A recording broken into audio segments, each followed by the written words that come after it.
Hey all, I have got some spicy Trudeau news for you today. If you watched my Mass Graves documentary, you probably recognize the name Roseanne Casimir. She is the chief of the Indigenous band in Kelowna, BC, which was ground zero for the mass graves story in Canada.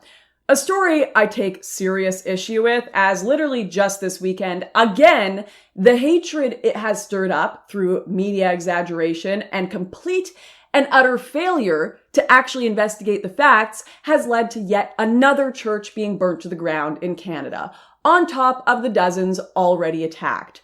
So while I remain infuriated with the mass graves lie, I have found some common ground with Chief Casimir. One thing I can really sympathize with the Indigenous population on, and quite frankly any group that tickles the social justice fancy, is the constant mixed messaging they get from our leaders. And there is no worse offender of this than our Prime Minister Justin Trudeau himself.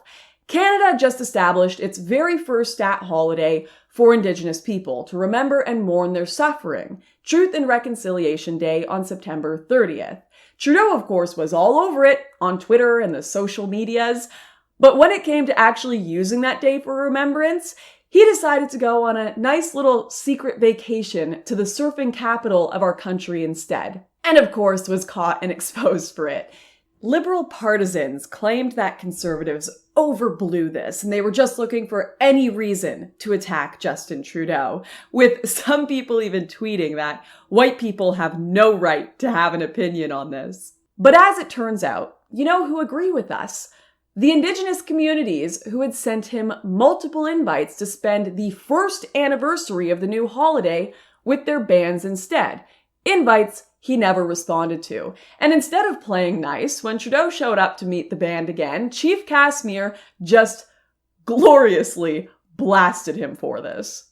Welcoming Prime Minister Justin Trudeau to the KAMLOOPS today is bittersweet. When we imagined welcoming Prime Minister Trudeau to our community, it was envisioned that it would be an opportunity for him to interact with a wide array of survivors, intergenerational survivors, and many different First Nations as part of September the 30th, the first National Day of Truth and Reconciliation. 2 letters of invitations were sent to his office to participate in our event.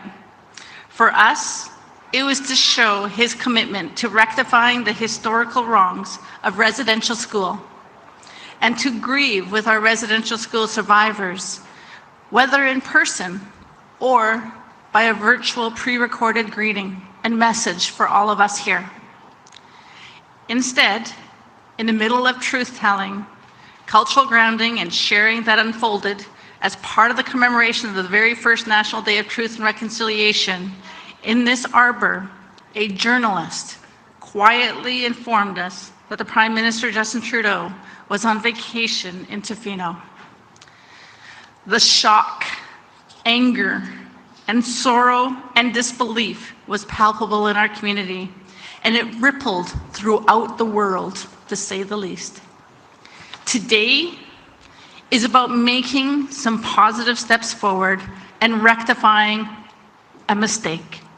I'm not even trying to be dehumanizing or attack Trudeau here, but I don't think he cares at all about Truth and Reconciliation Day and just wanted to spend some time on the beach with his family.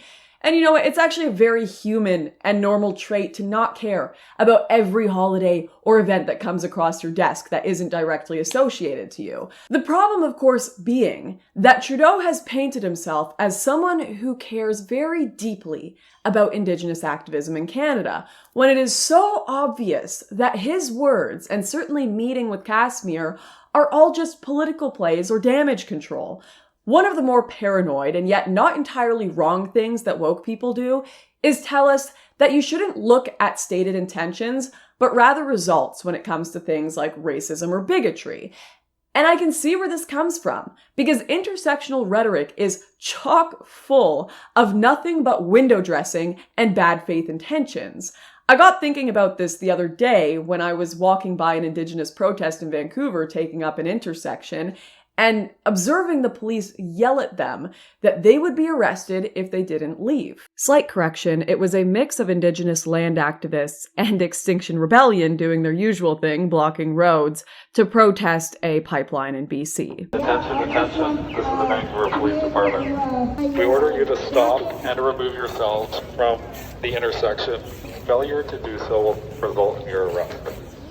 I despise when protesters block intersections, but I could not help but think that it would feel bizarre being told constantly by your governing officials that the land belongs to you, being constantly pandered to by the Prime Minister as he says that, Canada is the ancestral land of Indigenous people. In fact, Trudeau has literally stated, we need to give Indigenous people their own self-government. We can build a new social contract that recognizes Indigenous people's inherent right to self-determination and self-government, advances social and economic equality, and protects Indigenous laws, lands, cultures, and language.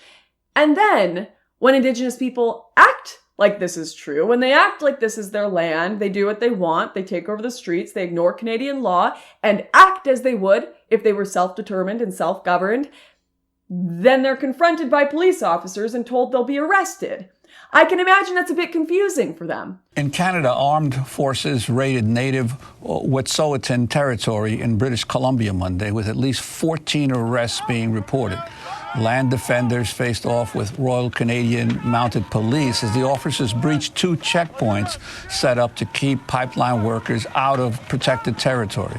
So what the hell is going on here? Did these cops not get the memo from Trudeau that this is their land?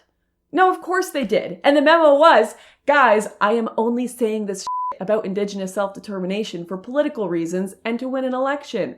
Keep on keeping on, boys. Arrest anyone who breaks Canadian law. Arrest any Indigenous person who trespasses on colonizers' land, because I don't believe the crap that's coming out of my mouth.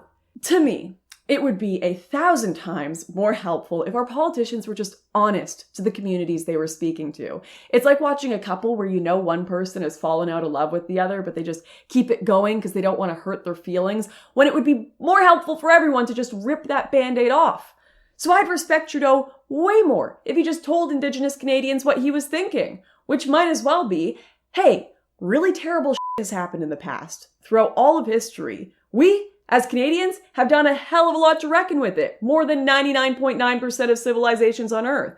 But at the end of the day, there's only so much we can do, and this country has changed. Europeans and other immigrants have been here for hundreds of years. The existing government and much of the infrastructure was put together by them, and it's now shared with Indigenous people and everyone alike that becomes Canadian. So unless we plan on yeeting a bunch of people with no citizenship or homes in Europe back there, or killing them all, and collapsing the entire nation and infrastructure in the process, well, then there's not really much we can change about Canada at the moment.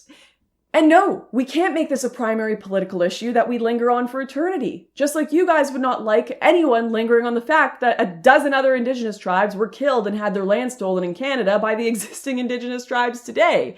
That doesn't mean we can't remember and foster, cultural conservation and appreciation.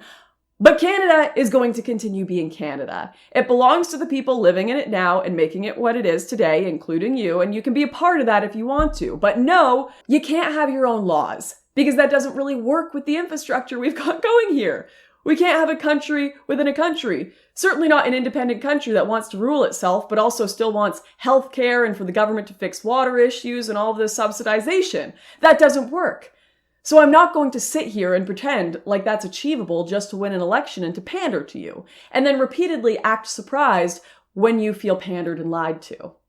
That may sound harsh, but when you actually look at the actions and not words, that is what Trudeau is saying.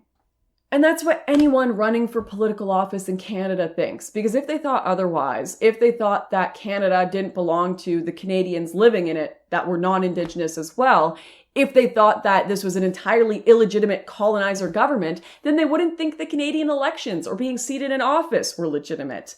And yes, I know what people will say. They're just trying to change the system from within. I don't believe that for a second.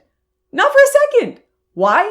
Because anytime the Canadian system is actually disrupted or threatened by Indigenous activists, Trudeau tells them to stand down and quit it. Look no further than the Indigenous railway protests from last year. As soon as they became an inconvenience, Justin Trudeau told the Indigenous activists that their behavior was unacceptable and their barricades must come down. Listen up here. You've had 2 weeks to virtue signal, and I was happy to say some nonsense about supporting you earlier that week, but now this is actually getting annoying, and it's delaying business dealings, so quit it. I'm not joking. Just a few days before his statement demanding they bring down the barricades, he told Parliament he wanted a dialogue with the activists at the pipeline. Dialogue, of course, meaning, I'll take some pictures with you, I'll wear a fancy hat if you shut up and vote for me.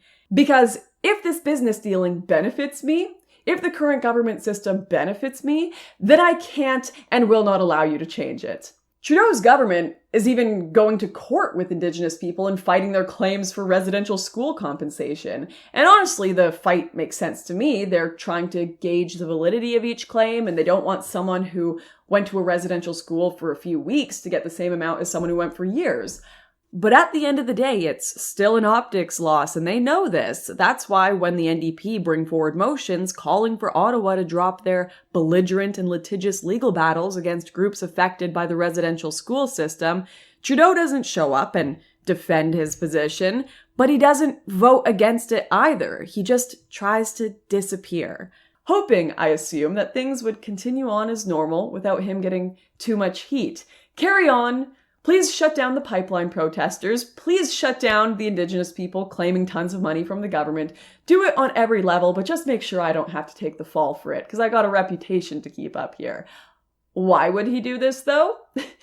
Well, because Trudeau doesn't see Indigenous people's job as being to disrupt the system, because the system benefits him. It's made him the most powerful man in the country.